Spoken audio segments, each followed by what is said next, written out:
Good afternoon. Welcome to the Heritage Foundation and our Douglas and Sarah Allison Auditorium. We, of course, welcome those who join us on all of these occasions on our heritage.org website. I would ask everyone here in house if you'll be so kind to make that last check that cell phones have been turned off. It's always appreciated. Today's lecture is part of the Heritage Foundation's annual Protect America Month programming. During this period, we feature speeches by national leaders, special publications, as well as other events addressing the vital issue of protecting America in an increasingly challenging world. The namesake of this lecture series, who regrettably is not able to be here with us today, Colonel James D. McGinley, spent his entire career protecting America interests at home and abroad. At home, he had a noteworthy legal career. Some of us will forgive him for that. Separately, Colonel McGinley served as a distinguished 30-year career as a naval aviator in the United States Marine Corps, which we commend him for. Focusing his leadership skills abroad, he volunteered for 3 combat tours and earned both the Legion of Merit and the Bronze Star. Colonel McGinley retired from the Marine Corps in April of 2013. His wife, Mary Beth Walton McGinley, has earned an admirable reputation of her own as a successful business owner and creative development leader for the entertainment industry. In 2002, she was appointed by President George W. Bush and confirmed by the full Senate to serve a 6-year term as a member of the National Council on the Arts. The McGinleys are both dedicated to a host of important conservative issues, from religious liberty to national defense. The Heritage Foundation is pleased and proud to honor these 2 great patriots through the annual James D. McGinley Lecture. Hosting and welcoming our special lecturer today is James Carafano. Dr. Carafano serves as Vice President of the Catherine and Shelby Cullom Davis Institute for National Security and Foreign Policy here at Heritage, and he is also the E.W. Richardson Fellow. Please join me in welcoming Jim Carafano. Jim?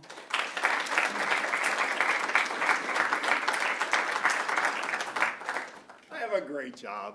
I love my job.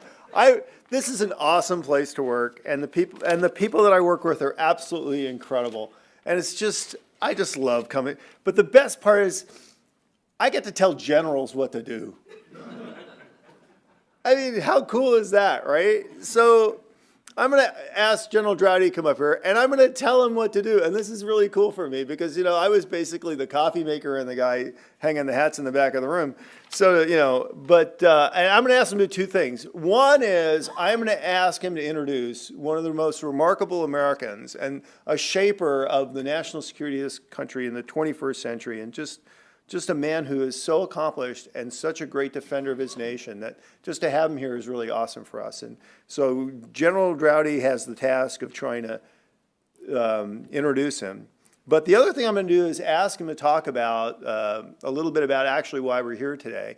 And that's to recognize an institution which Washington, D.C. needs to know a lot more about, which is the Marine Corps University Foundation, which is an extraordinary foundation which serves an absolutely vital and essential educational institution to this country and its future. And I'm going to ask Tom, when he comes up, to talk a bit about the university and the foundation a bit, and then to introduce General Mattis. But to do that, I have to actually introduce General Droughty, which is pretty awesome because when you have somebody who's dedicated their entire life to serving people in uniform, it's just an honor to talk about all that. So Tom is the President and Chief Executive Officer of the Marine Corps University Foundation and the Distinguished Chair of Military Studies. He is one of the university's most prized lecturers and just someone the students are always interested in learning from. And I've actually had Tom here up at Heritage talking to our analysts about his vast knowledge about information operations and information warfare. He has been there since 2004. In addition to, like I said, to being the head of the foundation, he teaches an elective course at the Command and Staff College. Before that, he was the Senior Vice President and General Manager for USA Southeast Regional Office in Tampa, Florida, where, again, he served our men and women in uniform. It's a great organization that provides just great support to men and women and the descendants of people who've been in the military. While he was in Tampa, he continued to teach. He was an adjunct professor at St. Leo University, teaching courses on the Vietnam War and War and Peace. And he retired from there in 2003. Before that, he had one of the most remarkable careers that you could say. When you put the words U.S. Marine Corps and remarkable career together, that's really something. Over 30 years, he retired in 1993 as a brigadier general. He had three tours in Vietnam as an infantry platoon leader, a company commander, and as advisor to the Vietnamese Marines in Vietnam and Cambodia. He taught at the Naval Academy and served as a company officer and brigade performance officer, and he commanded the Marine Security Guards in Europe and the 5th Marines. He served as the assistant division commander of the 1st Marine Division during Desert Shield and Desert Storm. He was responsible for the Marine Corps deception operations in the combat theater, which is an extraordinary story in and of itself. All the Iraqis were looking north, waiting for the Marines to land while the Army went south. We really appreciated your help there. He retired as the Director of Public Affairs for the U.S. Marine Corps, which is an extraordinarily important duty, because the thing is, like, a Marine comes and then there's like 3 combat photographers and reporters after him, so there's a lot of people to manage there. He served on Presidential Commission on the Assignment of Men and Women in the Armed Forces. He received 2 Distinguished Service Medals, 10 personal awards for combat, including 2 Silver Stars, a Legion of Merit, the Bronze Star, the Navy Commendation Medal, all with combat Vs, and the most important medal that our nation bestows, the Purple Heart. So please join me in welcoming General Droughty.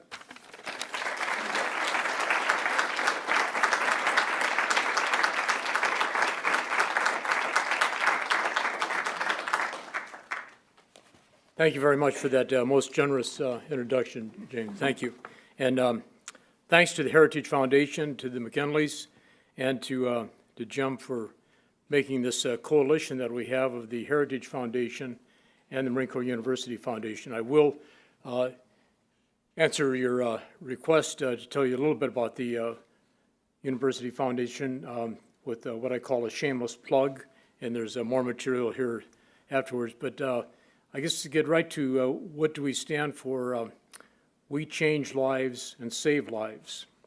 And we do that through this education of our Marines and other services at the Marine Corps University. We're pleased to have here the President of the Marine Corps University and the Commanding General of the Education Command, Brigadier General Helen Pratt, who is responsible for professional military education and leadership for the entire Marine Corps. So our foundation is privileged to have that opportunity to be basically the development arm for the university, and we do that joyfully. Jim talked about having a great job. From time to time, I tell my children, you have to give yourself the Sunday night test. And the Sunday night test is, are you looking forward to tomorrow morning? And I truly look forward on Sunday night to Monday morning, because I get a chance to continue to serve Marines and continue to take care of the youngsters who have done such a superb job of taking care of us. So thank you for that opportunity. Now it is my honor to introduce my friend and comrade, General Jim Mattis, and I've known him since our days in Desert Shield and Desert Storm 24 years ago. His many successes and significant accomplishments are well known. Commander, Central Command, U.S. Joint Forces Command, NATO's Supreme Allied Commander Transformation, the 1st Marine Expeditionary Force Commander, Marine Corps Combat Development Center, the 1st Marine Division, Task Force 58. I'm not going to talk about those successes. I'm going to talk about his failures.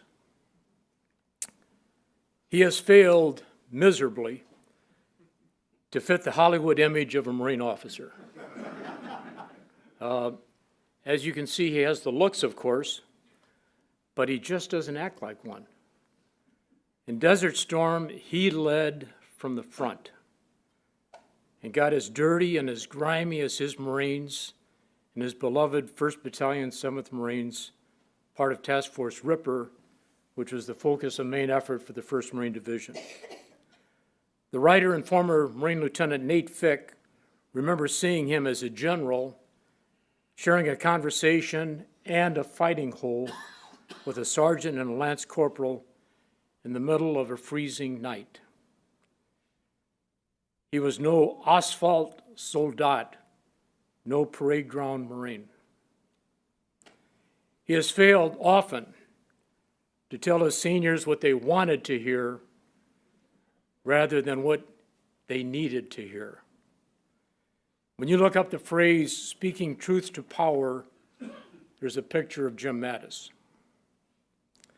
And finally, he has failed to project the image of a cold, type A leader so focused on other matters that he forgets about the troops. Let me share a quick story with you. In 1998, the Commandant of the Marine Corps, my dearest friend, General Chuck Krulak, and his wife, Zandy, delivered cookies on Christmas Day to the Marines on duty in the National Capital Region. Their last stop was Quantico. General Krulak arrived and asked the duty non-commissioned officer, who is the officer of the day? And his response was, General Mattis. And General Krulak said, yeah, I know the CG here is General Mattis. Who was the officer of the day? Response, General Mattis. In frustration, General Krulak goes over to the rack where the officer of the day sleeps and says, who slept in this rack last night? General Mattis. Just then, arriving with clanking of the sword, was the officer of the day, General Mattis. He was the officer of the day because the designated officer of the day was a major who had missed last Christmas with his family, and because General Mattis was a bachelor, he took the duty so that that major could spend this Christmas with his family. That's the kind of man that General Mattis is. He is a Marine of many successes, but also some wonderful failures. And he exemplifies the saying that we've used from time to time, you can pretend to care, but you cannot pretend to be there. Jim Mattis was there when the troops needed him and when his country needed him. It is my honor to introduce my dear friend and comrade, General Jim Mattis.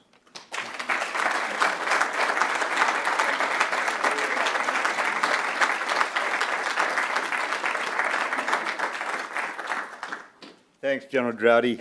If anybody in my background represents the Vietnam generation most in my memory, it's General Droughty. That was the generation that raised me as a Marine and made me the man I became. So when it was my time, my generation's time to stand and deliver, the reason we were able to deliver, if there were some failures as well, is sitting right here.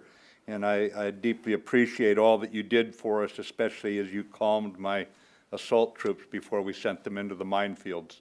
So thank you. I don't forget my debts. And I would also say, Jim, thanks for Heritage having me here. I'll say a few more words about that. I'd just say for my fellow citizens who have not served in the military, I was not in the Marine Corps for 40-odd years. I was in the U.S. Marine Corps, answerable to you, accountable to each one of you. And I'll speak for a little while, kind of close the gap here, talk about some things. I promised Jim Carafano, soldier but PhD, that I would use multi-syllable words, so I found very erudite. But I would also say that besides thanking this wonderful Heritage Foundation, I'm part of Hoover, and in the free competition of ideas, you feel right at home here in Heritage, of course. But I would also thank all in the Marine Corps in front of all of you for having allowed me to be in its ranks for so long. And I think it's discussions like these that we're having here tonight that allow us to make e pluribus unum, you know, out of many one, kind of get together, talk about things, share ideas, perspectives, and come out maybe with a little better understanding of some of the issues that we face today.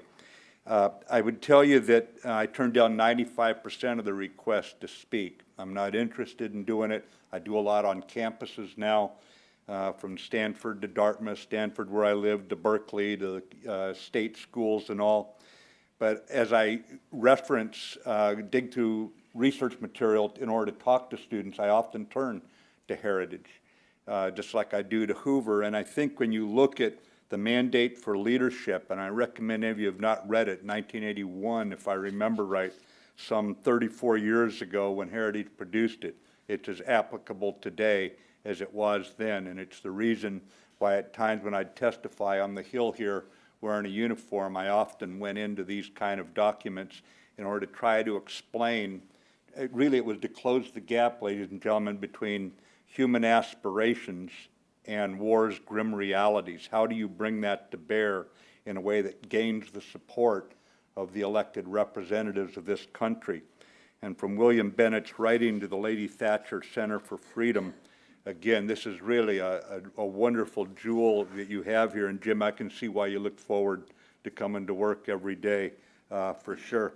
I can't stand here today without mentioning Stacy, your lad Mark, and Brandon, two young infantry Marines, both from my beloved 7th Marines, which I once commanded, both of whom lost their legs in combat, and both of whom have an absolutely undiminished spirit.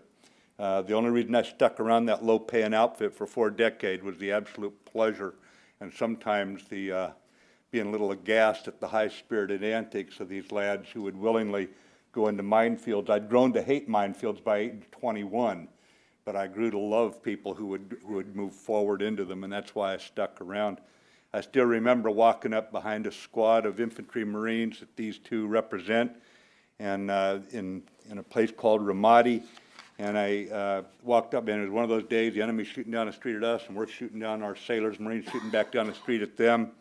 And I walked up, and I asked the squad leader, 20-year-old corporal, the single most inane question that has ever been asked of a squad leader in combat in 240-odd years of history of the Marine Corps. I said, "Hey guys, what's going on?" And the squad leader, convinced that his village idiot had somehow escaped and gotten out there in a general's uniform, dropped his rifle for a moment and said, "General, not to worry, we're just taking the fun out of fundamentalism over here."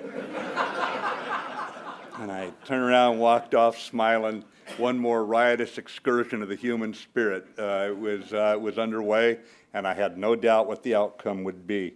So just to you and every one of your shipmates who've paid such a price and whose spirits continue to reward all of us with a sense of purpose, just I salute both of you who carry forward what we're talking about today, the foreign policy of the country, on those critical last 600 meters against our enemy that seek out, close with, and will destroy that enemy.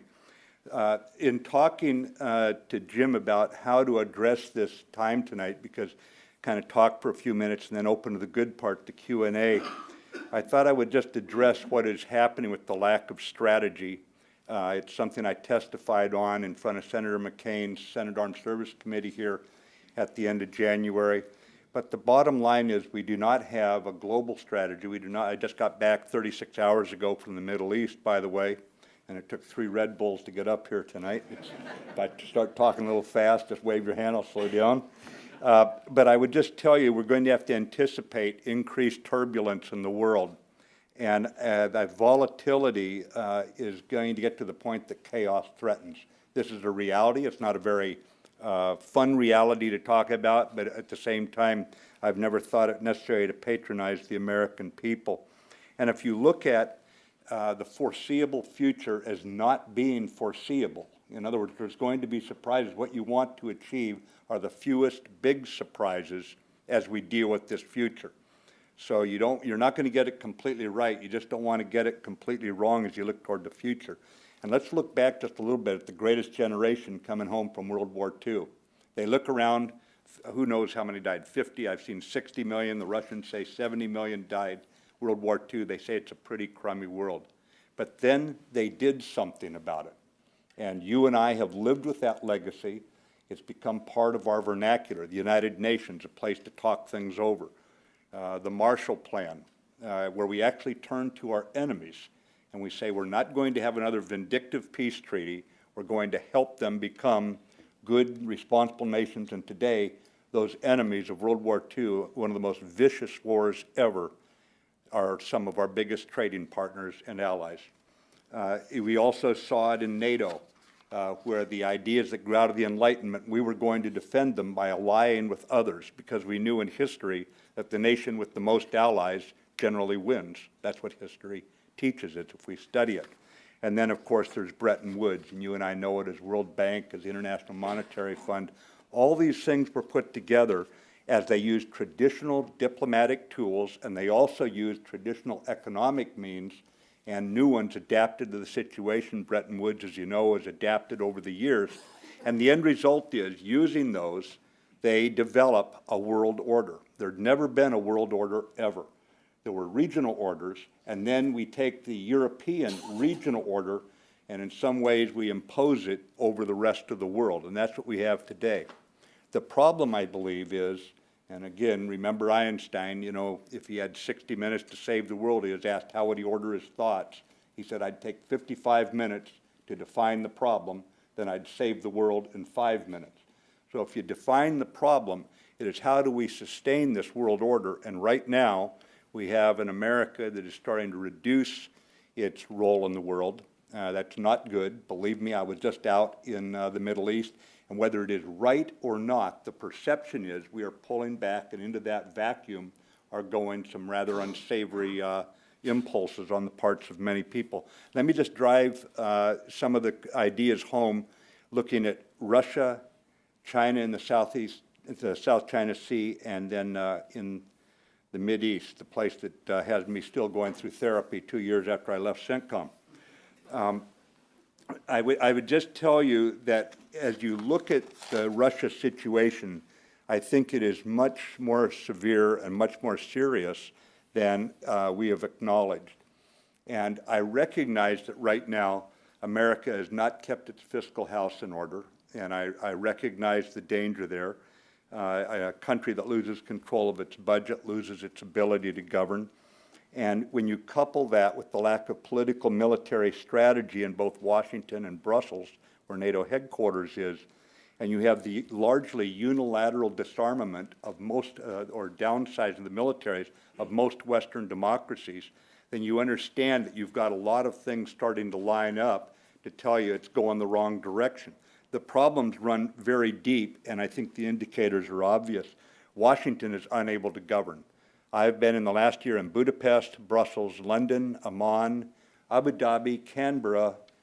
I can go on. There is more governing going on in any one of those capitals than there is in Washington, D.C. right now. Sequestration was designed to be so stupid that it would force the Congress to do something. It was unsuccessful, and now we are governing ourselves stupidly. The European Union has proven unable to solve the euro crisis now. We're, what, 5 years into this? And they can't do it. And then you can go on, too, and look at what the European Union did by offering to Ukraine a trade pact and then standing mute as that triggers a Russian response.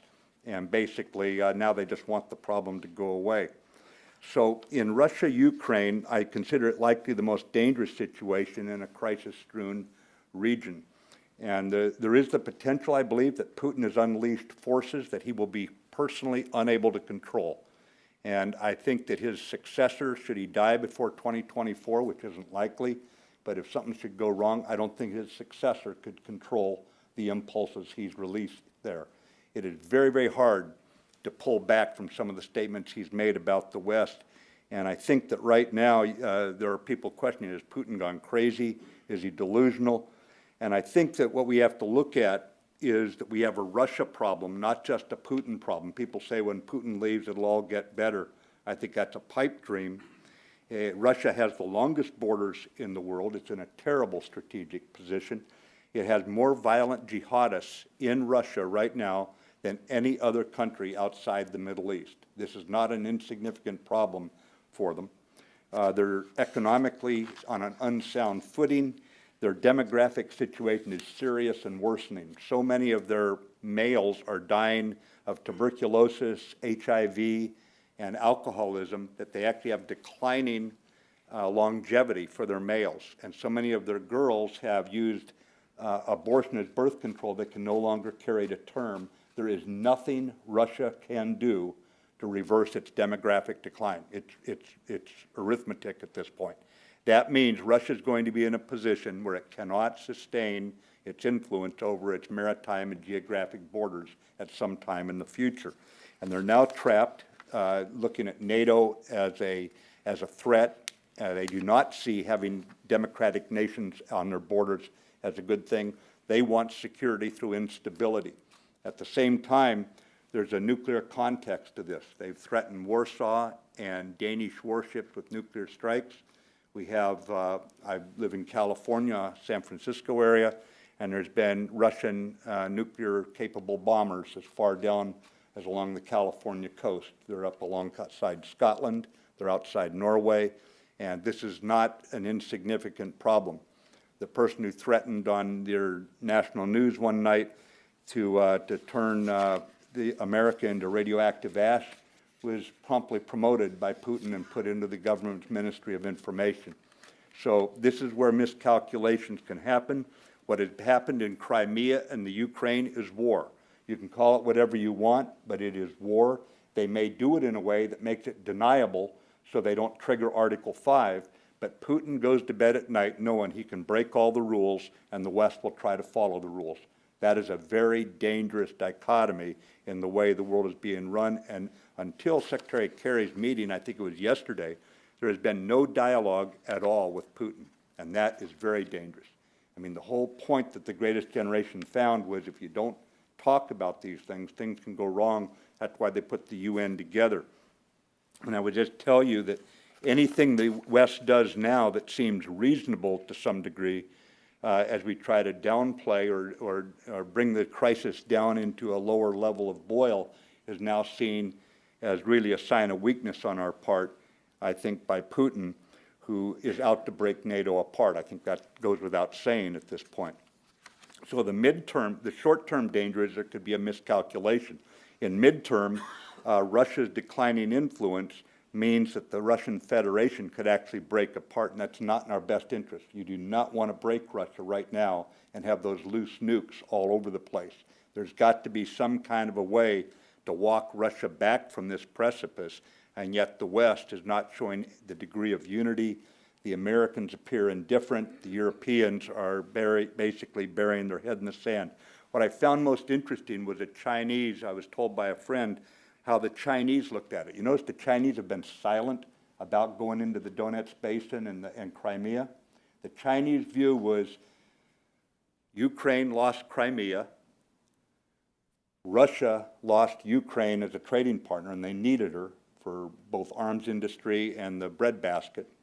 NATO and the Americans lost Russia as a partner, and there was some partnering going on over the last, 20 years or so. But here's the important one, and the world lost stability. That's the way the Chinese look at it. And so I would just tell you that right now, let me turn to the China situation. I want to get through this so we have time for questions. But here you've got a muscular China today shouldering aside smaller nations out there in the South China Sea. Basically, Russia's trying to create a sphere of influence of unstable states along its periphery, intimidated, so the state system's under attack there. China is trying to use the tribute model.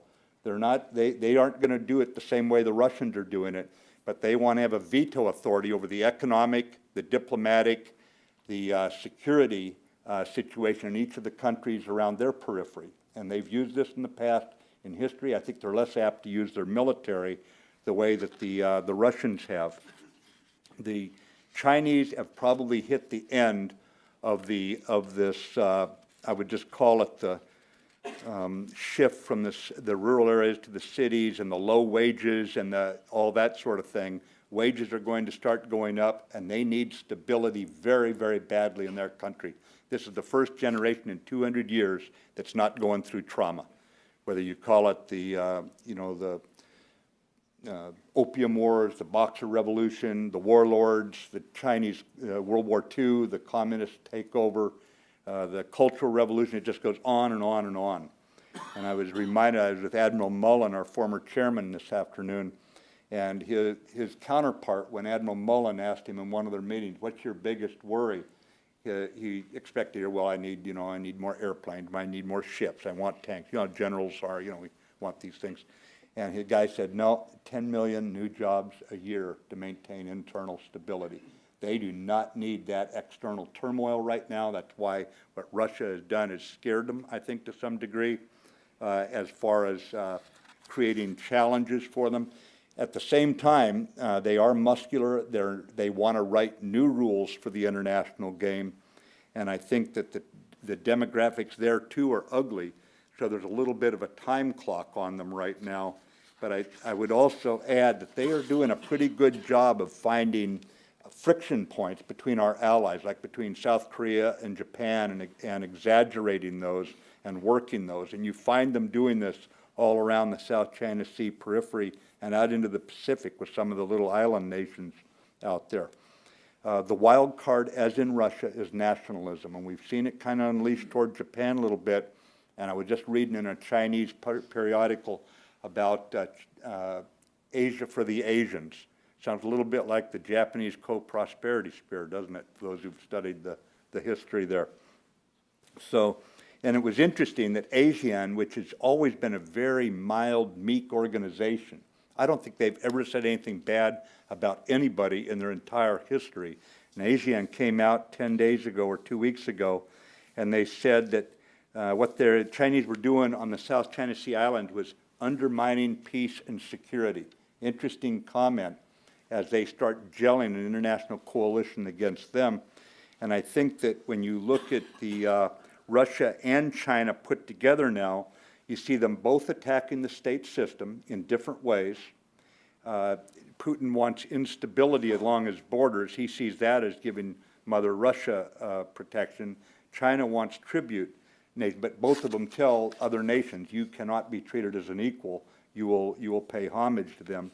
And nationalism is key to both of the leaders in both Beijing and Moscow as they try to put their view of world order together. And furthermore, are you recording this, young lady? Well, no, that's okay, but I hope that doesn't go out to the media, okay? No. All right, no sweat. If it's just for you, that's no problem, and I promise not to say any bad words, okay? But I tell you what really worries me is that there's no dialogue between Washington and Moscow, between Washington and Beijing. And if you go back to the Nixon era, you go back to the Carter era, you go back to Reagan, you find intense dialogues going on. And I don't see that right now. And I think that right now, China's the more difficult problem, actually. But in the near term, I think the most dangerous might be Russia. I saved the best for last, and that is the Middle East. I first sailed into those waters, by the way, in 1979. I still remember one night we were sweating, throwing stuff on board helicopter, and I looked around. We were flying back out to the ships, our beloved Navy ships. And I looked around and said, I am never coming back to this crazy part of the world. You ought to be very careful when you tell a Commandant of the Marine Corps what you're never going to do again. Had I known I was going to spend most of my adult life out there, fighting there, studying there, serving there, I probably would have found a different line of work, frankly. But this Sunni-Shia holy war is fast becoming a reality. It's the worst turmoil, certainly in our lifetimes, probably going back to the fall of the Ottoman there back in World War I time frame. But terrorism is only part of the problem. The larger issue, again, is the nation state is breaking down, and these armed bands, whether you call them AQAP in the Arabian Peninsula, Yemen, targeted against us, if you call them, Lebanese Hezbollah, basically they're armed groups. They can't really govern completely, but they also they have not proven to be defeated so far. And I think that with the United States, we're dealing with each issue tactically as one-off. And when you do that, when you don't have an integrated regional strategy based upon clear political end states, read President Emeritus of Dartmouth University, Jim Wright's article in Atlantic, July 2013, how did we get into Korea, Vietnam, Iraq, Afghanistan, and we don't know how to end these wars. If we don't have clear political end states, you end up in a situation where you deal with each issue one by one, making second and third order issues that then work directly against you again. And this is what would be called a poor grade at the National War College. to say the least. They would have flunked you. But absent any broader strategic context, we're going to continue dealing tactically with things and turn over a worse situation in the Middle East to our children than we had. An example, the U.S. is at war with ISIS in one country, in Iraq. I'm not sure what we're doing with them in Syria. And we still lack a strategy to achieve whatever is the political goal. And you hear different words being used: destroy, degrade, these kind of things. We don't really have a good strategy right now. And as this Sunni-Shia war widens, remember there are two fundamental strains of terrorism. Now, one of them starts in about 1983, declares war on the United States. You know them as Lebanese Hezbollah, funded, supported by the folks in Tehran. They blew up our embassy in Beirut. They hit the French paratrooper barracks, U.S. Marine barracks, that sort of thing. They blew up, they kill Israeli tourists in Bulgaria. And they tried to murder the Saudi ambassador less than about 5 miles from where we're sitting right now, and we did nothing about it. We caught them red-handed. It was not a rogue operation. It was directed from the very top. We did nothing about it. We put one lad in jail, but absent one mistake, they'd have pulled it off, and they'd have set off that bomb in Georgetown on a Saturday night at Cafe Milano, right outside. And you know what Georgetown is like on a Saturday night. You can imagine what would have happened. They came very close to pulling it off. One mistake, or they would have done it. The other group, of course, you know well, and that is Al-Qaeda. And we have shredded them in many places, but as you know, they have mutated, and from Boko Haram to Al-Qaeda in the Maghreb, from Al-Shabaab in Somalia, Yemen, of course, Al-Nusra, and ISIS up in Syria. They have certainly gotten stronger. And so you end up in this situation right now where a lack of strategy again means you've got another attack on the nation state. In the caliphate's idea, you simply remove borders. They're literally bulldozing the border between Iraq and Syria. But their whole idea is one that is based on an assumption that the Americans will not ask one fundamental question. And that question is political Islam in the best interests of the United States? I suggest the answer is no, but then, we need to have the discussion. If we won't even ask the question, then how do we ever get to the point of recognizing which is our side in the fight? And if we don't take our own side in this fight, we are leaving others adrift. I just got back from Cairo, spent 4 days there, and they are beyond the point of accepting that this is incompetence or a lack of strategic thinking. They believe now, even the more cosmopolitan people there are trying to say, you've got to be intending this. You've got to mean that you really do like the Muslim Brothers, and who, by the way, just had an audience down here at Foggy Bottom in this town.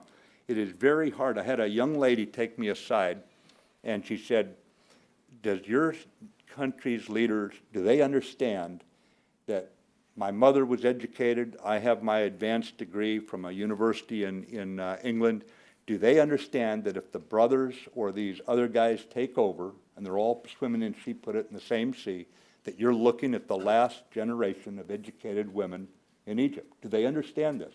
I said, no, probably not, because if they understood it, they would do something about it, because as Churchill put it, once you exhaust all possible alternatives, the Americans will do the right thing, But we have not even come to the point of grasping the question, of honestly asking the question. So what you have is recognizing, for example, that if Assad was to fall, that would be the biggest strategic setback for the Iranians in the last 35 years. And yet, we don't address it. We address it simply as dealing with Syria and Assad alone in one country. That's not sufficient. You need to look at the way it's integrated together. And the idea that it's complex, I hear this, well, it's more complex today. Really? More complex than post-Napoleonic Europe? I'd suggest that would only be accepted by someone who's never read about post-Napoleonic Europe, where borders are wiped out, countries are wiped out, or post-World War II, where we had to issue Nansen passports. They were called nonsense passports, but people didn't even have a home that they could relate to, so the UN had to give them passports so they could wander around the world and show who they were. Their country didn't even exist anymore. It's not that complex today. It's only complex today, those who've not read their history books. And so I'm rather impatient with that sort of thing. I think, too, you have to look at, if you say you're going to ask the questions and say, is political Islam in our best interest, then you find the people who want to stick with you. And I'll give you an example that we've got friends out there, intense friends who've stood by us through thick and thin. I was a commander at CENTCOM. I get the word that the French and the British have got to pull their troops out, basically domestic political pressure. They couldn't withstand it anymore. They had to start pulling their troops out. First thing I get is a phone call from United Arab Emirates, a country we in the U.S. military call Little Sparta, because they always stick with us. And I get the phone call, and they said, we understand the French and British are pulling out. You're going to have to go to the Americans again for more troops. I had 60 nations basically on my staff. In CENTCOM, we had 50 nations and the largest wartime coalition in modern history fighting together in Afghanistan. And I said, yeah, I'm going to have to do that. He said, well, you're not going to have to do it for all of them. He said, we're going to send in 6 more fighter planes and another company of special forces to try and take up some of the pressure, so you have to go back to the Americans again. I said, well, that's great, thanks. And they had them on their way there literally within days. There was no long workup or anything. They had them ready to go. I was flying into Amman. I had to meet with the king there about his situation with the Syrian refugees that were pouring over the border. And after we got done, I met him down at his place down at Aqaba. I'd known him since he was crown prince. We have a good relationship. I said, tell me what it's like to be a king. I've never been one. You know, what's a king do, you know? And he's telling me what he's doing and everything. And he said, by the way, he said, I heard the French and the British are pulling out of Afghanistan. I said, yeah, that's right, Your Majesty. He said, well, let me just make sure you understand that our troops, Jordanian troops, will be there with you until the last American soldier comes home. Now, ladies and gentlemen, you cannot buy allies like that. The way you get allies like that is if you want a friend when you're in trouble, you need to be a friend of them when they're in trouble. And we are not sending that message. I was getting asked the same questions in Cairo and Riyadh as I was being asked in Tel Aviv after a while, and that's darn near impossible to align them. And how much have we aligned them? I had a foreign minister of an Arab country make a point to me right after I started wearing this instead of a uniform. He turned and looked at me. I was in his office over there in the Gulf, and he said, we today have more in common with Israel's foreign policy than we have with America's. That is not a good situation for stability, and anyone who wants peace and prosperity and turn over a better world to our children, that is not something we can be proud of. It's not the way the greatest generation dealt with the world around them, and it's one that we're going to have to adapt to, or we're going to end up in a situation where we're ashamed of what we're turning over. But leaving allies adrift and having to accommodate less pleasing allies, this is not something that's in America's best interest. I would just close by saying we have 2 powers. One is the power of inspiration. One is the power of intimidation. I was part of the power of intimidation, as those of you in the military, Helen, General, always have been. But we have gotten to a point where in America, we've constantly turned over the last 10, 15 years to the CIA and the military because of the elements of our government that are best organized to compete in this violent political argument. But Dr. Nadia Shadlow has written about this, and she says we need to get USAID, State Department, what we used to call Radio Free Europe, and we've organized in some weird way called the Broadcast Board of Governors, which is by Secretary Clinton's admission is totally screwed up. We've got to get other ways of competing.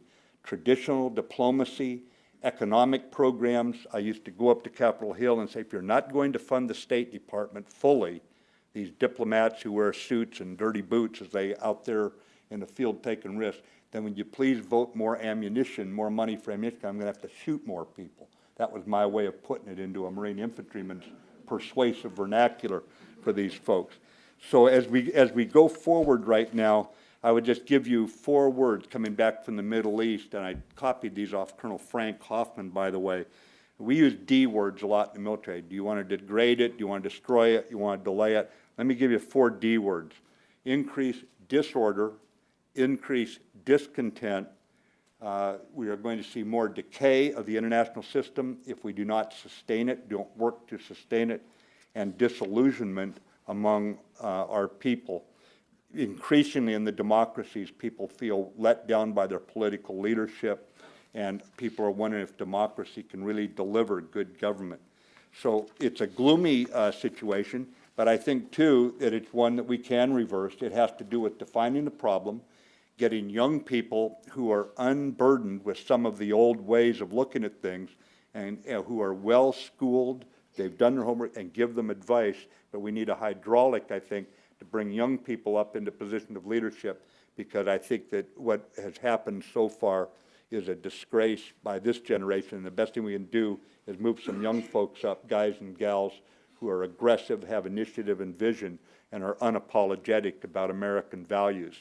And that's the way I would close on. I would stay positive. I have no doubt we can turn this around, but this town right now is one of the biggest impediments to progress. It's not one of the biggest sources of, I would just call it confidence for a way ahead, other than sending diplomats and infantrymen into harm's way on tactical issues is not the way to get us back on track.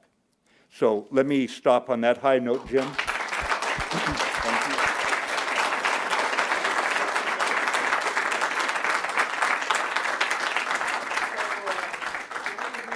We've got some microphones, so if you have a question, if you'd raise your hand and I'll recognize you, and then if you would wait for the microphone to get there, and then if you'd state your name and affiliation so we get that, because people are listening on the internet and they want to hear the questions as well. But I want to ask before I begin, are there any Marine moms in the room? Okay, so you can have the first question. So we'll go down here first.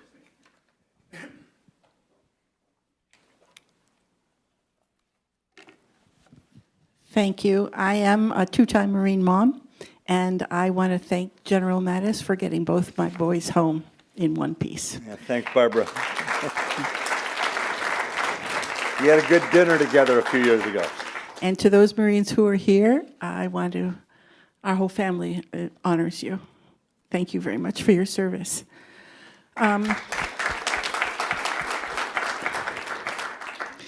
General, when you spoke, you talked, I just wrote down a few comments that you made that triggered a thought. It's hard to define the problem when the American people, especially the families of the wounded and the killed, have, I feel, not been told the truth. And I don't mean this in an accusatory fashion at all. We know that a lot of our wounded and killed in Iraq and Afghanistan were wounded and killed by Iran. It wasn't just what happened in Lebanon all those years ago, and it isn't just what would have happened at the Cafe Milano. But we continued to send our kids over there when both Democrat and Republican administrations knew that the Iranians were manufacturing and training and doing all the things that they've done in Iraq and Afghanistan, and they've never had to pay the price for it. I know that there are documents inside the Pentagon that are not classified but have not been released, which I think now that we're negotiating with Iran ought to be put forward so that the American people are not patronized, and so that they have a good concept of what questions need to be asked and what questions need to be answered. Okay, Barbara, I wouldn't disagree about Iran. They have 5 threats. One is latent nuclear, one is cyber, one is ballistic missile, one is counter-maritime, and one is what I just lump in as Quds Force, MOIS, surrogates, proxies, Lebanese Hezbollah terrorists, that sort of thing. I thought Secretary Clinton would fail in driving them to the negotiating table with economic means. I was wrong. She was successful. But once there, an old general told me, be careful. He said, remember, this is a team that has never won a war and never lost a negotiation. And sure enough, they were able to limit the negotiation to one element, which was the nuclear. So I understand what you're saying. I think it's more of a symptom, though, Barbara, of the underlying lack of a strategy, which is based on our unwillingness to ask the most fundamental strategic questions and come up with a sound strategy, which means political ends laid out by our political leadership that are achievable, and then taking the diplomatic, the economic, the educational, informational, CIA covert, and military means and integrating them well together to achieve those ends. And had we done that, I think we would not have, for example, tolerated safe havens, or we would not have gone into the war. You know, you see what I'm driving at? So that's why you want to have the discipline of a strategy. But look where I went for my strategic advice when I was a 4-star combatant commander. I'd go to Henry Kissinger, Newt Gingrich, I never got into his politics, he's a historian, Hugh Strawn at Oxford University, Colin Gray at Reading University, Colin Powell, General Zinni, General Abizaid. Notice I did not mention one serving foreign service or U.S. military officer. We have a strategic atrophy in America right now, and what you're driving at is simply, to me, a symptom of that malaise that we face. But I take issue with nothing that you just said. Yes, sir. We'll go over here and then come back. All right, in just 1 minute. But there is another Marine on here, so I did. That's okay. Okay, all right, okay. So. Hi, General. Carrie Pickett with the Daily Caller. Was wondering if you could address the situation with the Islamic State. Was curious here. You told the House Intel Committee that, quote, we should do what is necessary to create havoc, humiliation for our adversaries. Do you think that the U.S. has done enough right now as far as the Islamic State is concerned? What should we be doing as far as Islamic State is concerned? And we are now seeing ISIS coming to our shores, we saw over in Garland, Texas, et cetera, et cetera. Can you talk about that? Well, first of all, I think, you know, you got these punks, these wannabes, go to Garland, they say we're part of ISIS. I mean, they self-enlist. And I wouldn't dignify them with that level. I just accept they're punks, and you know, I wouldn't give them a whole lot of credibility along those lines. The problem is the threat, though, and you're quite right there, that people sign up for this sort of thing. I think it's pretty obvious. I mean, the president came out and said we didn't have a strategy on this. I mean, I would only endorse what he said. I mean, honesty is honesty. I mean, it's not some. I think the president's recognized the failing there, and I think if we do not do something to humiliate them and cause havoc, their recruiting and their fundraising will continue apace. So you've got to hit them with a shockwave, and that's not just military. It's not just covert. It's a whole lot of things. But again, it goes back to, you've got to ask the strategic question, is political Islam in our best interest? And let me define it. It's political Islam as practiced by the mullahs in Tehran for the last 30 years. That's on the Shia side. It's political Islam as practiced by the Muslim brothers, the brothers in Cairo for a year. And if it's not in our best interest, what are we going to do to come up with that coherent strategy? And that's the way I would address it. And by the way, President el-Sisi, a leader in Egypt, goes out to Al-Azhar University, the greatest university in all of Arabdom, all of the Arab world. It's the most authoritative, and he has all the clerics out there from various branches and everything, and he chews them out, basically. And he said, it is your rhetoric that is enraging the world, that's endangering the world, that's creating this hatred of our religion. You need to change we need a revolution in your rhetoric because you're infuriating the world against us. And so that's part of humiliating and creating havoc too, where the religious leaders move against this. It's all got to be put together would be the way I'd answer that question. And clearly we're still finding our way forward. You know, I think that's pretty obvious. Did that answer your question? We'll go to here, and then we'll go to the center. Okay. My name is Cami Bhatt. I'm with the Pakistani Spectator. And General, my question is about Afghanistan. And I asked this question to both Mr. Mike Mullen and Secretary of Defense, then Leon Panetta, that what did we get out of Afghanistan by giving a couple of thousand of lives and spending $trillions of dollars while this issue cannot be resolved without resolving Kashmir issue? Mike Mullen's answer is on record. He gave answer at Carnegie Endowment, and so is Leon Panetta's. So I would ask you the same question because we get involved with those international issues, and then we are manipulated by the country who are very local, and they keep playing with us, they suck us in, and then we don't get anywhere, and we waste our time, we waste our resources, and then we leave, like we are doing in Afghanistan. So is there any long-term solution of this?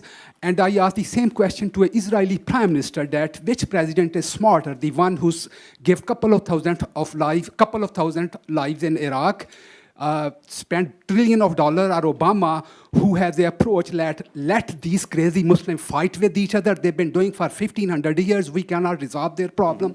Let's kill them each other. Who is smarter? Israeli prime minister smiled. He said he was not going to give me answer. Well, then I asked his answer in private. Let me give you a little bit of an answer here. You're dealing with an infantryman. You got to slow down here, okay?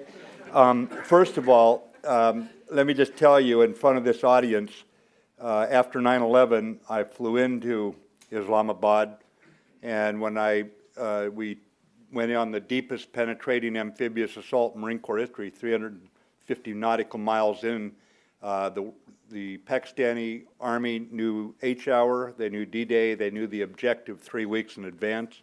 They never revealed it, and they supported us all the way through.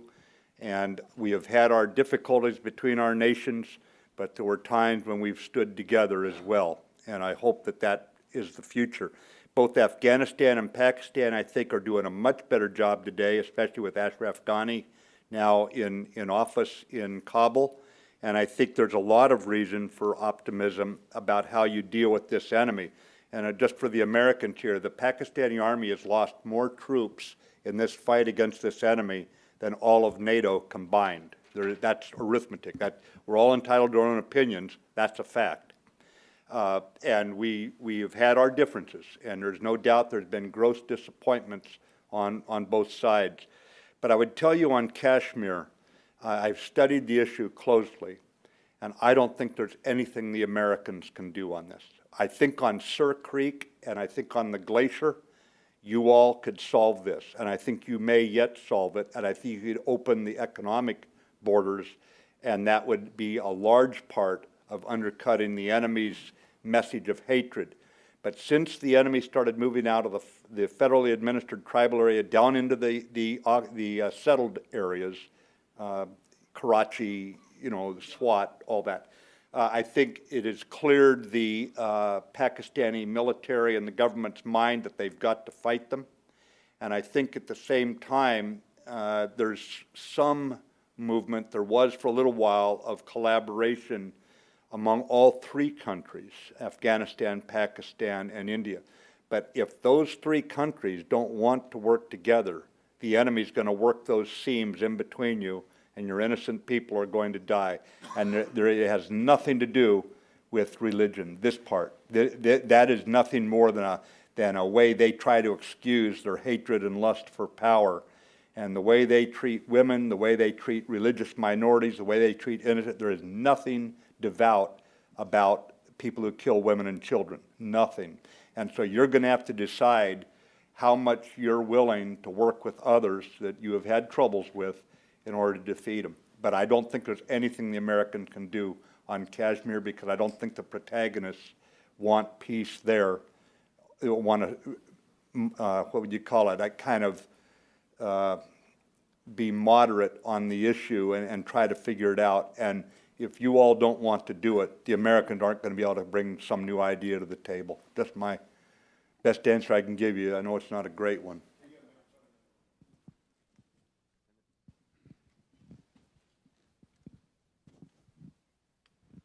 Hi, thank you, General Mattis. My name is Ian Everhart. I'm a former intern here at the Asian Studies Center. I was just wondering if you see any parallels between the time we're living through now in the late 1970s, and whether it gives you any optimism or hope that, after all, Jimmy Carter was succeeded by Ronald Reagan. I'd like to see, I talk to anyone, left, right, or center, running for office that's trying to solve problems and trying to bring unity of the American people. I don't mind a good argument any time. I like talking to people who don't agree with me. Frankly, that's why I go to a lot of college campuses, and by the way, I find most of my problems are with people with my color hair. The young people are remarkably open-minded. They want to know what works. It's very, very interesting. Some are wary of the military because they're brought up to be, but most of them will question that sort of thing. So I think that if we could spot that kind of leader, Republican or Democrat, there would be a way out of this mess.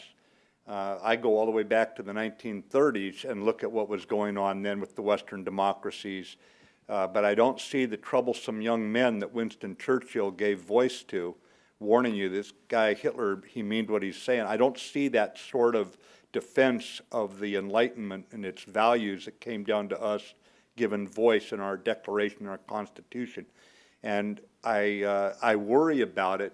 I think what we need is someone who's been a governor of a state where he did a good job, or she did a good job, I don't, whatever, and dealt with a legislature that was controlled by an opposing party, but had to deal with a balanced budget requirement, which most of the states have, not all of them.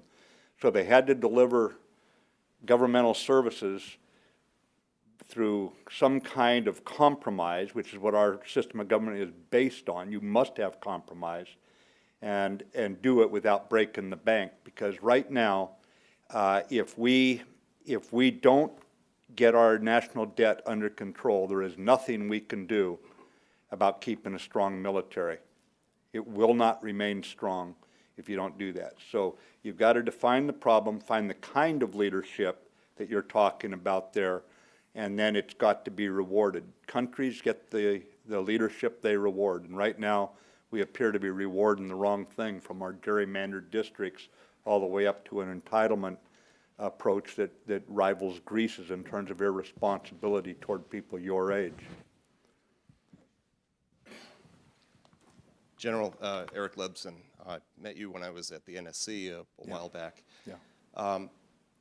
We've always talked about the relationship with the UK and with Israel as though they're special relationships. Mm-hmm. And I know you mentioned a little while ago that you'd been to Canberra. I wonder, in light of some of the difficulties that both of those countries have had with this administration, what advice you would give to the Australians about how they can look at their relationship with the US, especially as they're facing increasing challenges with China? It was in Australia, but an officer that I'd known since we were lieutenants together in the Western Pacific long, long ago, in the last millennium, after the red line was crossed in Syria a couple of years back, and the Americans did nothing when it was crossed, less than 48 hours later, this retired officer called and said, "We know we're on our own with China." Immediately, that was the conclusion drawn in the Pacific from us doing nothing about Syria using those chemical weapons. I think what we have to show the world is we're a reliable ally, and we cannot wait for perfect allies. We can't wait until countries that just came out from under colonialism in the 1960s rival Britain in terms of 800 years, whatever it is, since the Magna Carta was signed. We're going to have to deal with allies that are imperfect, just the way they have dealt with us when we were imperfect at times. And if we don't do that, it doesn't matter whether you're Australia, Israel, Britain, or NATO. I mean, you remember the Secretary General of NATO saying, "We need to know if the Americans are with us" a year ago? The Secretary General of NATO asked that question? Now, ladies and gentlemen, we hold this country in usufruct. You know what that is? It's not a dirty word for you young people. It worried me the first time I read it. But basically, it comes from a farmer's word, I think, where you can do whatever you want with the land. You can cut the trees down, reroute the stream, do whatever you want to do. But when you turn it over to your son or daughter, it must be in as good a shape or better than you received it. Now, most of us in this room were born here by complete accident.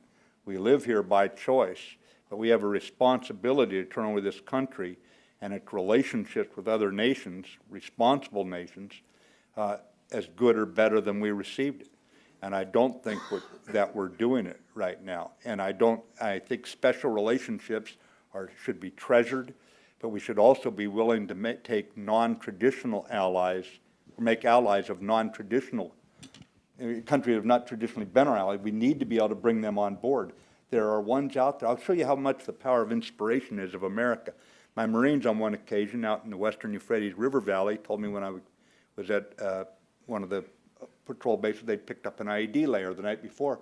Said, he's a really nice guy, he speaks English. I said, really? So I had him brought over to me. He spoke very good English, as good as mine, engineer.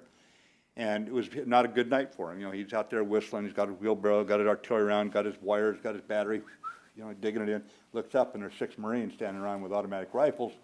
And so, you know, kind of early retirement for his career. Good engineer.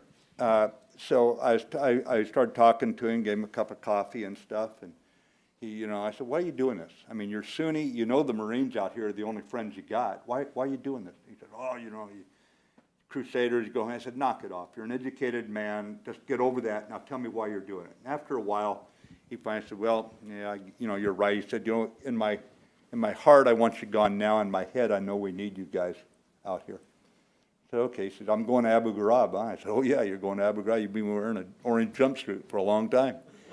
And he said, when I get out, do you think I could immigrate to America? But stop and think. How many people fighting in wars, where does the power of America really lie for these special friends or new friends that we could have? It's the power of inspiration. A guy literally trying to kill us, and he says, could I come to America? I don't know where you find that corollary in history of something like that. And I'm not saying this as some kind of propaganda kind of thing. This was in his words. He was educating me at this point. And the best thing I can tell you is we can use our power of inspiration and bring this community of nations, of responsive governments together. And they may call their head of state a president, they may elect him, it may be a queen of England, it may be a king of Saudi Arabia. We can pull nations together and find common ground on security issues, even if we don't agree on everything else. And that should be the passport to working with America, not perfection. As a guy named Will Rogers put it, you know, it might surprise some back in the banana wars, surprise some Americans to hear that most people prefer an imperfect government of their own choosing rather than a perfect government forced on them by the bayonets of U.S. Marines. Interesting point. Oh, absolutely.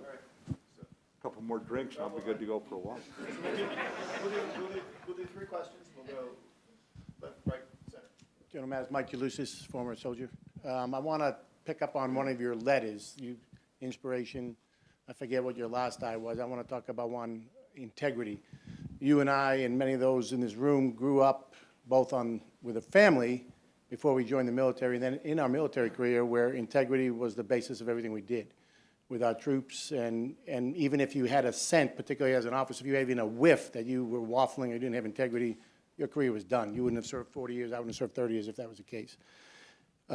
It strikes me in our nation and even within our military-industrial complex, but mainly on the military side and the government side that's getting involved, that's not true. I mean, the integrity of our country is questionable. And I just wonder, from your perspective, you've served and no one has ever questioned your integrity, nor should they, and you've been very candid throughout your career in uniform and out of uniform as to things you're talking about us today. But I'm wondering, from your perspective, do you think that is somehow the problem? Because what we're seeing throughout the world, and I'm trying not to be political here or make a political statement, but we have the highest levels of leadership in our country are still failing to acknowledge the role of Islam in terrorism.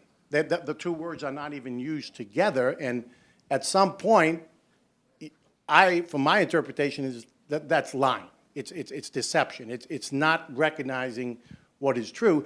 And getting back to your overarching point about a strategy, that we need a strategy, I think many of us were raised, in order to have a strategy, you have to define the problem. I mean, you have to, you know, your end state is clearly stated, but don't we have to be truthful with ourselves and with the American people as to what the threat is to our country before we can devise a strategy? And in your view, how are we doing that? Yeah, it's a great question, because here's why President Bush called it a global war on terror and not on Islamic terror or something, and why the current president doesn't want to put the 2 together either. And that is because as non-Muslims, we're liable to give a broader dignity to the terrorists because it's linking their violence to Islam. And most, as you know, they've killed more Muslims than they've killed Christians, Jews, and everyone else, Hindus combined. And so it is tough, whether you're President Bush, anyone in a position of responsibility that looks at this is trying to parse out. But I think that's why you want to ask the question, is political Islam in our best interest? And if not, what are we doing to support the countervailing forces? Not to define it in terms of whether it's Islamic or not, but when the president of Egypt, the key Arab country, the third of all Arab people under his country, comes out and he challenges it, we should immediately come up on the 2nd of January and say, we believe in this man right here. I didn't see anything hardly in the newspapers about it. Here he was putting literally his life on the line, and what did we do in support of him? Nothing. In the United Arab Emirates, they refused to accept political Islam. I can go on and on. So but when you change, now let's hold that thought and go over to your point about integrity. There is personal integrity and there is managerial integrity. I think the personal integrity of most of our people is sound. I mean, if you listen to any one TV station, depending on who they like and who they don't, you'll think everybody's gone to hell in a handbasket, okay? But the fact is, when you wander around this town, you actually meet the men and women. They have a vision, and it may not be the one we share, but they're trying. But the managerial integrity seems to have broken down in our system. And so I would depersonalize it a little bit, and I would look at it as how do we support those who agree that we want secular governments that protect religious people of any type. Notice when the ISIS killed the Coptic Christians in Libya, and President el-Sisi, a Muslim leader of a dominantly Muslim country, sends in his pilots to bomb them because they killed his Christians. He said, these are not a minority, these are Egyptians. We're going to defend Egyptians. And again, we did not come out in support of them. We won't ask the fundamental question that then allows us to align ourselves with those who have the courage and the integrity, both personal and managerial, to fight an enemy.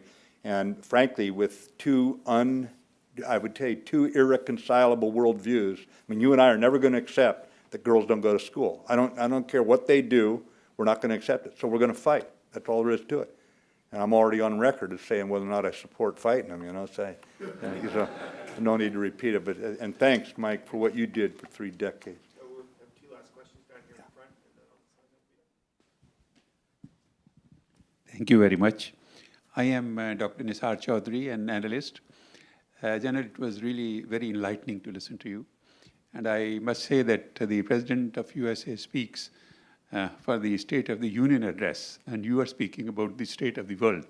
This is the gap here. It's not a political statement. But for all this, you mentioned strategy, you really emphasized. And at the same time, say that again. You emphasized on strategy. Mm-hmm. But the treatment which is being given to the patient is symptomatic. For strategy, you need have the capacity to look at the bigger picture and the ability to develop a strategy, and then the courage and resolve to stay firm-footed. I think that is a missing element. But when you talk of strategy, who would develop the strategy and who will implement that strategy and why they are not doing it? Why they're not? Yes. Great question. I would go back. What happens in the 1950s? The United States changes the meaning of strategy. And we turn it, you've heard of strategic air command, strategic weapons, nuclear weapons. And many in the military, because I was trained as a nuclear employment officer. It is very disheartening as you practice ending life on this planet, frankly. You look at it, no matter what some countries might think, when you go to nuclear, you're going to change things forever. So many people emotionally and intellectually moved away and said, I'm going to study tactics. After the disaster of Vietnam, the U.S. Army and U.S. Marines, through air-land battle and through maneuver warfare, go to the operational level, or what you and I call campaigning. But still, strategy was left to throw weights, to megatonnage, to submarines that slip out with big missiles on them. And the strategic atrophy left me dealing with people who are academicians and formerly, the Brent Scowcrofts and Henry Kissingers and Brzezinski's, people like this who actually think strategically. It is hard to do. Colin Gray in the United Kingdom has helped to define the strategic atrophy that we face. But as far as if you don't have political willpower, you will never develop the strategy, because it takes leadership's willpower, because it is so disheartening to look that after 5,000 or 10,000 years of recorded history, we're still trying to kill each other on this planet. And those wars, those grim realities of warfare and human aspirations slam against each other with politicians who run because they want to bring good health care, good schools. And then in walks someone like me saying, we're going to have to fight. And fighting is very hard to convey. It's not a politician's portfolio is brighter, but as Oliver Wendell Holmes Jr., one of our most articulate Supreme Court justices, said that to veterans, we have faced the incommunicable experience of war, and it is very hard to communicate it and achieve what you just asked about. It's human nature, and I understand it, I respect it, but if we want the values of the Enlightenment for us, for those of us who grew up in the West, and every nation, every culture has this, the bright side. If we want it to survive, we're going to have to fight, and that's a reality. But right now, without the willpower, we're not going to pull it off. But thank you for the question. Very good. Thank you. Good afternoon, General. It's a pleasure to hear you speak, and I'd like to say I'd like to join your groupie list and follow you around and listen to you at some of your other venues and places that you've been invited to. But part of what you said, I believe, is off the record, right? As far as certain topics. Yeah, ladies and gentlemen, the last thing I want to do, again, I was a U.S. Marine, and I may have a different worldview than some political leaders, but I was apolitical for 40-odd years, and I'm not willing right now to condemn our president and think that does anything other than help our enemies. I just don't buy it. I have my arguments with him. I left office early. Let's be right up front about it. But we serve at the pleasure of the president. I support that Constitution, and he eventually gets the military advice he desires, and that's what's going on. But I will not, I'm from out west where you ride for the brand. When you sign on, you don't go after the president. You don't ever do that, and there's no need to. And sitting in the back of the room is Colonel retired Mac Owens, who's written about the civil-military relationship, and I would just tell you, you give your best military advice. You try to avoid antagonistic or adversarial relationships with the civilians. And when you get to 4 stars, you insist on being heard, and those of you who serve with me know that I can be quite insistent, but you never insist on being obeyed. The president is our elected commander-in-chief, the only man elected by national vote in this country, and either you believe in the Constitution and you ride for the brand and you stand with them, and loyalty only counts when there's 1,000 reasons not to be. So that's where I come down on it. Now, I interrupted you, so ask your question. Thank you for that. I appreciate that. I really appreciate that. Name's Todd Wiggins. So what is the soundbite, if you will, that would delicately address your relationship, your respectful relationship to our president, at the same time sort of providing a call to action that the citizenry can consider when making decisions about future presidents, or what should we do in the here and now? Well, what a question, huh? I think what we have to do is rediscover a fundamental friendliness between all of us, where we sit down. Every morning, believe it or not, when I'm at Hoover, George Shultz walks into my office, 94 years old, sits down and holds court. Now, for a guy who went to 3 years at a mediocre state school before the dean of students and I came to an agreement that I should leave and he'd mail me a diploma, I'd been in a little trouble. That's pretty tall cotton. And I asked him about how was President Reagan, with such ordained views, ordained in the sense that he knew who he was and where he stood, how did he and Tip O'Neill get along? And George told me one morning, he said, one night they were going over the schedule for the next day, and on it was Tip O'Neill coming over again for an evening of drinking Irish whiskey and telling jokes that we don't tell in front of our ladies. And one of the secretaries, schedulers, looked at it and said, "Mr. President," she said, "isn't Tip O'Neill your political enemy?" And he just, in his kind way that was just part of his heart, he said, "Not after 6 p.m. What has happened to America? I come back to an America that I've been gone from for most of a decade, or if I was here, I wasn't really here. I was thinking about how better to kill certain people. And I come back, and now I'm wandering around this country, and it's like everybody's angry at each other. I mean, we're Americans. I mean, let's start with that and remember that, and remember that those two could go after each other all day long, and then they get together at night and enjoy each other's company. Mutual respect, admiration, love. I think we just have to get back to a fundamental friendliness among all of us, and don't just go to places where you talk in an echo chamber. Listen to others.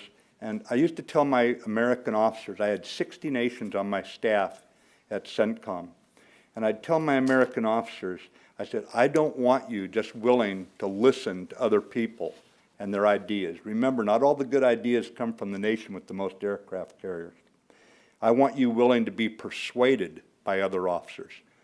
And I think for the Marine Corps, especially as a naval force where you can't ever carry enough gear or enough men on the ships, for when you land against the enemy, you learn to use cunning and good ideas.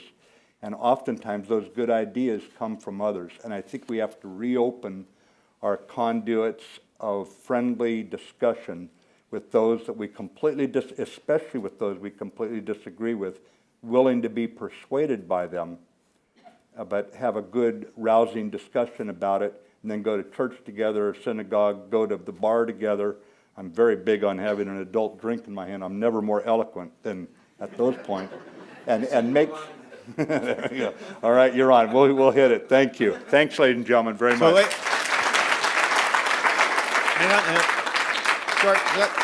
I said, I did say that was the last question, but I lied.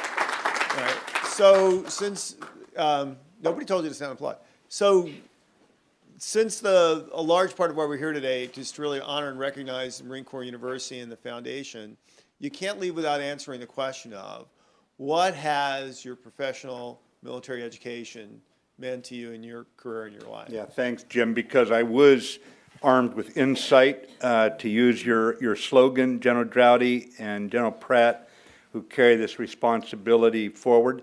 I would just tell you that the Marine Corps reading list, all privates have to read these 4 books, all Lance Corporals these 6, all Sergeants these 3, generals get a new reading list when they make Brigadier General, and that sort of thing. I was never bewildered by anything the enemy did for more than a couple of seconds, tactically or strategically. I always had a model of how someone in the past had dealt successfully or unsuccessfully with a similar situation. And I'm going to tell you young officers and young Marines in the room here how to make 4 stars. So you ready to take notes? One night the Admiral, he leaned across the table. It was right after 9/11, Fleet Commander, 3-star, I'm a 1-star Marine. He says, the enemy is going to lose Mazar-i-Sharif. Said the CIA and the Special Forces guys the bombing's going well. They'll fall back on Kabul. The Admiral had done his homework. He said Kabul has never been held in 500 years. He said they'll fall back on Kandahar. They're going to reinforce there. And he said they'll have 10, 20, 25,000 men there here another month. He said, can you get the Marines together from the Med and the Pacific, land in the southern desert and move against Kandahar and, quote, raise hell? He never gave me another order, by the way. I said, yes, sir, I can do that. He said, okay. So he gave me an anti-submarine plane. I went up and I circled. And you're wondering where I'm going with this sea story, aren't you? And I'm circling that night, and I can see the fighting up north. They have telescopes that can spot a periscope 20 miles away. You won't believe what you can do over land with that. I mean, I was reading their everything. And they're fighting over near the border a little bit, Spin Bulldog. Not too much of I heard, and there's this big, dark area down south. Now, young officers, I'll tell you how to make general. fight enemy generals dumber than a bucket of rocks, okay? Because I'd done all that reading, and I still remember once where I hadn't done my reading for the week, so the battalion XO said, well, Lieutenant Mattis, you can just stay in your BOQ all weekend and deliver me a book report Monday morning. And it better be a very fine book report. So I learned to do the reading. The end result was, thanks to the University Foundation and all those who forced that, when it was time to stand and deliver, I put fewer boys in body bags. So there it is. All right, we don't yet, because I do have one other thing, which is, at the conclusion, please join us for a reception in the lobby. Now help me thank General Mattis for inspiring me.